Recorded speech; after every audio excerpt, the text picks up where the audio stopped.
Orlando Pirates, yes, are through to the CAF Confederation Cup final. We did it, baby. After an interesting game on Sunday evening. You are the Pirates fan. You've been crying all season. Whenever Pirates have come up, whether on the show or discussions amongst ourselves, it's mostly not been good. But here, Pirates are. And I want to say in another final on the continent. So that's the final which they won 1995. I believe the Champions League again in 2013. I believe this competition in 2015. Here they are again. Football heritage over there at Orlando with regards to continental competitions. So Chuck, what did you make of the game and of Pirates being at this stage? Looking at the entire campaign and how they've really been up and down and inconsistent, it really is a surprise. But I'm not as surprised as when Chiefs made it into the final, because that was just more symbolic and a greater contrast. Is that not just like Derby talk coming through, like a more surprise than when Chiefs made it to the final? They were properly struggling in the league, whereas we really could have got like a proper shot at second. True. But we messed it up for ourselves, and that's the state of our league, that we're looking for second because Sundowns have just grabbed everything. But what I like specifically about the exploits on the continent is that their best football was played in this particular competition. I can't tell you why, but their free-flowing football, their patterns, I mean, particularly in the first leg of the semi, they played very well, and they could have scored a whole lot more goals. But in contrast to this game that they played at home, they had zero control in the first half. I could not even call it football that was happening for the Pirates in the first half. It was, I mean, Ahly were playing very well.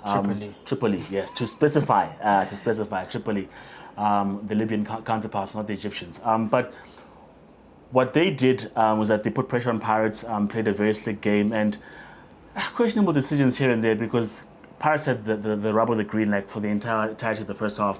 In terms of just general gameplay, VAR calls, fouls that were being missed by the referee. But I mean, luckily for them and good enough for them is that the tide changed in the second half. Pirates gained a bit more control. Ahly were less of a threat, I don't know for whatever reason, because the game was still on the line and still had to push the way that they did in the first half, which they didn't do. But they got their act together, got a bit of control in the game, but they did enough. That's as best as I can give. They did enough. They didn't play as well as I'd like them to do at that particular game, but they did do well. What the ref? So Ahly Tripoli on their social media feeds, the man of the match, they gave it to the referee. Again, they gave it to the referee. This is an African theme, right? This year alone, I'm like, this cannot fly. You know, even if you feel as if like you have been wrong, you cannot just be. Although I love it, it's just the absolute best, because it's like, man, and it's proper artwork, Chuck. It's not just like a picture of him from the game. They put it on a design, a proper design, and it's like, oh man, who's this? Like, oh, this is the ref. You know, and I mean, I know why they're aggrieved. We were chatting when we were watching the match that, man, if VAR is cool in Africa, why are you raising your flag when you've got VAR if it's a close call? Let him go through and go do what he does, and then raise your flag. We know how VAR works. You can refer it back. But in terms of what happened in that game, Orlando Pirates, I mean, damn. Like, after having done so well in this competition, as you put it, they've been scoring for fun in this competition. It doesn't make sense to me either, because we've not seen this in the league. But when they've stepped onto the continent, again, maybe this is the stars aligning, this is Pirates and the heritage that they have on the continent for some or other reason, they just are able to turn it up at this level. Because if I'm not mistaken, between Sundowns, who've made 2 Champions League finals, and Orlando Pirates and Kaizer Chiefs, who've made 2 Champions League finals, lost both, and then have won this particular competition, they've got 5 between them. And Orlando Pirates have 4. Now, Pirates have not won a continental title since 1995. So that's a monkey that they have on their back. They have to finish the job in the final, finally, you know. But going back to the game, that was shambolic, what you saw from Pirates in the first half. The opposition was just running straight through the midfield. And they were having the time of their lives on the right-hand side of the Pirates' defense, on their left-hand side. That's Ahly Tripoli. And what I did see from Unriga's, I saw a reaction to that, you know, because at some point I'm watching the match and I'm thinking to myself, either Orlando Pirates play total football or these players are all over the place. Because at some point I'm seeing Hoto on the right-hand side, whereas he started on the left.